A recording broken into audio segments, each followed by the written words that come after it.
Ciao everyone from Skopje. I am at Hotel Senigallia, one that lies on a boat and displays the Italian and the North Macedonian flags, just to feel at home. Behind me, a symbol of the local culture, the Archaeological Museum of the Republic of North Macedonia. I am visiting this country's fascinating capital on the occasion of a historical event for the global energy business, the 14th Forum on Energy for Sustainable Development. It is truly inspiring and fascinating to see this small landlocked country leading the global dialogue on energy transition, which has of course boosted my excitement to discover it up close. The forum gathered the United Nations Economic Commission for Europe and United Nations Development Programme representatives to sign the Skopje Declaration together with Sanja Božinovska. Sanja Božinovska is the country's first Minister of Energy, Mining and Mineral Resources, one that is young, gendered empowered and leading a ministry composed of 50% women since its own inception. Not a bad result at all. These qualities represent significant competitive advantages in restructuring the energy sector through a just transition, as policymaking is often hindered by an inherent bias, which is resistance to change among very senior male figures in a fast, ever-evolving global setting, let me say. Such contrast could be potentially very costly for future generations. While institutional debates often rely on arguable and ideal assumptions, science provides insight into why leveraging gender differences matters. The article published in Management Science in 2012, Beyond the Glass Ceiling, Does Gender Matter?, analyzed the impact of gender on board decisions. The study showed that female directors are more benevolent and universally concerned, slightly more risk-loving, but less traditional and power-oriented than their male counterparts. What a news! These attributes embody the very essence of the word sustainability, let me say. And what I can tell based on my little experience here is that North Macedonian society is open to change and its authorities reflect this attitude. Christian Miskoski, President of the Government of the Republic of North Macedonia, emphasized that global turbulence makes energy independence a necessary condition for freedom, a sentence that I love very much and draws lessons from recent economic disruptions that spiked energy prices across Europe and eroded competitiveness. The ambition to solve the energy trilemma and foster development strictly depends on preserving democracy and the efficiency that comes with it, and one of democracy's pillars is surely energy security. The Energy Regulatory Commission's human capital composition as of 2021 in North Macedonia illustrates a high awareness of the need for interdisciplinary expertise. Roughly one-third of them are engineers, one-third economists, and one-third from other disciplines, mainly legal. According to the International Energy Agency, this new generation of professionals has contributed to a 12% reduction in CO2 emissions from fuel combustion between 2000 and 2023. A final personal note I will make on the human capital: I've experienced remarkable hospitality from fellow professionals, both within and beyond the forum, genuine, grounded, deeply committed to promoting their country. There is an authenticity in their engagement that you can clearly see, a sincere attentiveness to dialogue, refreshingly distinct from certain more fast-paced settings. Going to the sustainability part, it is very crucial for Macedonia. The World Bank estimates that the country could face economic damages up to 4% of GDP by 2050 and must invest around 6 billion over the next decade, roughly 1% of GDP annually, to adapt to climate change. These figures may be revised over time as climatic models improve and account more precisely for nature variability superimposed on anthropogenic warming. Nevertheless, achieving net zero requires decisive action and a conservative approach toward low probability but high impact events.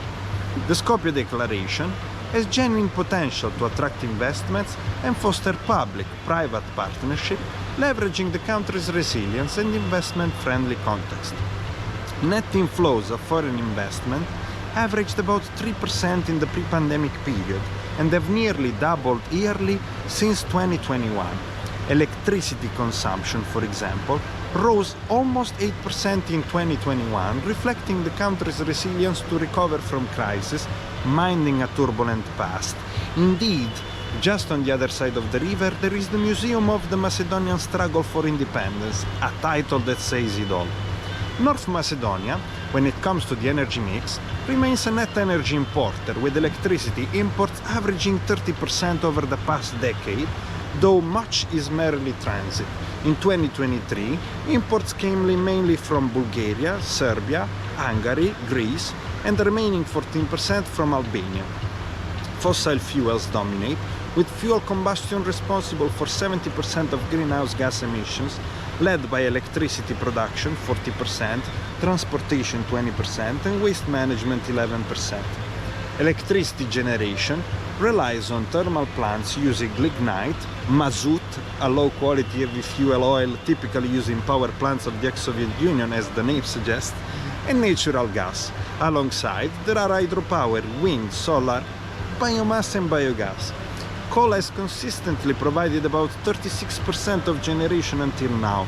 The Bitola power station, the country's largest industrial complex, located in the southern region near the border with Greece, is critical to national energy security, but suffers from low-quality coal, obsolete technology and low efficiency. Operations at Bitola began in 1982 with 3 Soviet-built units, and with successive minor additions expanded capacity to current levels totaling 700 MW. The nearby Suvodol lignite mine supplies most of its fuel. Domestic lignite has low calorific value, so coal imports from Greece supplement supply via the pan-European corridor linking the Gevgelija-Evtsoni border to Thessaloniki. Historically, the Bitola plant was managed by ESM, Elektrospanska Macedonia. In 2005, ESM was divided into 3 entities: ELEM, Elektranina Macedonia, Electricity Macedonia, state-owned generation; ESM AD, later sold to Austria's EVN group and rebranded as EVN AD Skopje; and MEPSO, the state-owned transmission operator. The plant situation opens opportunities for private investments to modernize capacity across the country, replacing current output and developing business opportunities. With such awareness, it will be very interesting to hear the private sector's view on North Macedonia's organizational readiness for investment projects. Going to the energy mix again, electricity from gas accounts for roughly 17% in last year, hydropower 13%, and modern renewables 5%, with solar still negligible but growing fast. Total installed capacity increased by 180% in the last year only. Renewable output fluctuates significantly yearly, depending on meteorological conditions. Most hydro plants are located in western North Macedonia, along rivers such as Krindrim and Treska, where steep terrain near the Albanian border enables efficient hydro potential. Biomass and biogas remain still below 1% of the installed capacity. The country's mountainous and hilly geography, about 80% of the territory, offers both challenges and opportunity. Hydropower storage can enhance resilience, create local jobs, and reduce migration.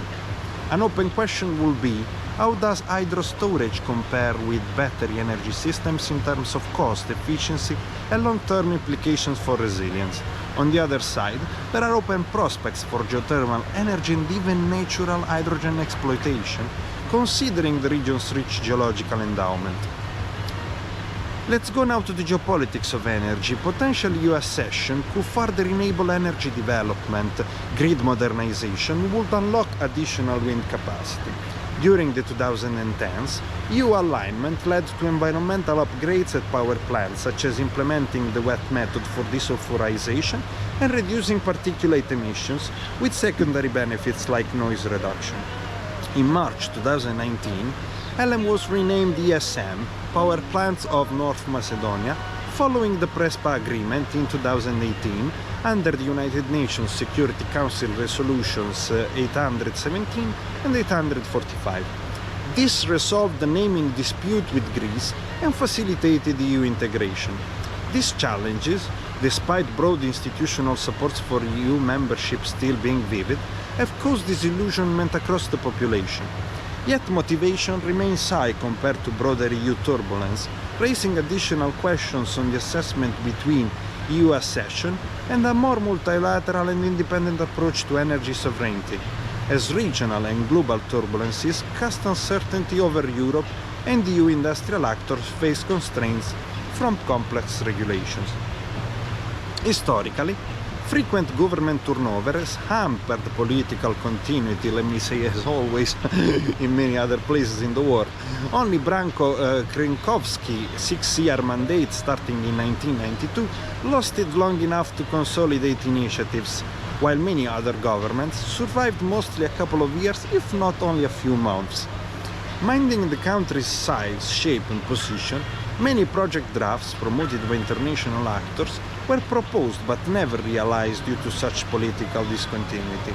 Looking at the added value of North Macedonia's accession to the EU, the country holds critical minerals such as zinc, copper and nickel, which could support EU access to strategic materials for industrial development and energy security. Beyond this, North Macedonia could play a pivotal role in strengthening Europe's resilience through AI infrastructure, hosting one of the EU AI factors antennas under the Vezilka project, as announced by von der Leyen. In a related scope, prospective projects such as linking the country to Bulgarian nuclear through the FYR corridor, a transmission interconnection between North Macedonia and Bulgaria, could decarbonize the economy, enhance energy security, support the tech economy in the region, and bolster continental resilience. Among other many historical proposals, one project stands out for its comprehensive approach to the goals of a just energy transition, while leveraging the country's fluvial strengths, the Danube-Morava Vardar Canal. In fact, the Vardar is the very river flowing behind me. The canal will connect two maritime corridors, creating a stable navigation link from the North Sea to Germany via the Rhine-Main Danube, through the Danube and Morava, down the Vardar to the Aegean Sea. Looking at the bigger picture, it could ultimately enhance logistical resilience for trade with Eastern and Middle Eastern partners via the Suez Canal, while also facilitating better interconnection with Central Asia, supporting EU investments to diversify supply chains in a geopolitically unstable environment. The canal will follow the valleys of the Vardar and Morava rivers, but completing it requires making pre-existing river sections navigable, including the Great Morava in Serbia and the Lower Vardar in North Macedonia, through dredging, locks and riverbed stabilization. Things that have already been seen in other important canals across the world. This ensures year-round navigability and seamless integration between inland and maritime corridors. In practical terms, the canal will transform the Balkans into a pivotal node in Europe's inland navigation system, facilitating resource exports, improving agricultural water management, mitigating floods and droughts, supporting job creation, fostering regional connectivity, and defensive resilience. Wow, what a list! Beyond economic and environmental benefits, the canal carries profound geostrategic importance. It could potentially unify southeastern and central Europe, enhancing continental cohesion and resilience amidst Balkan geopolitics, security events, and external competition. Reinforcing this corridor will strengthen EU strategic autonomy, reduce dependence on maritime choke points, and deepen cooperation between EU and non-EU Western Balkan states. By integrating sustainable water management, transportation innovation, and geopolitical foresight, the canal symbolizes a comprehensive European project aligning infrastructure development with climate adaptation, economic opportunity, and continental connection. I really appreciate you staying with me in this episode of the energy transition on North Macedonia, and ciao ciao from Skopje. Bye bye.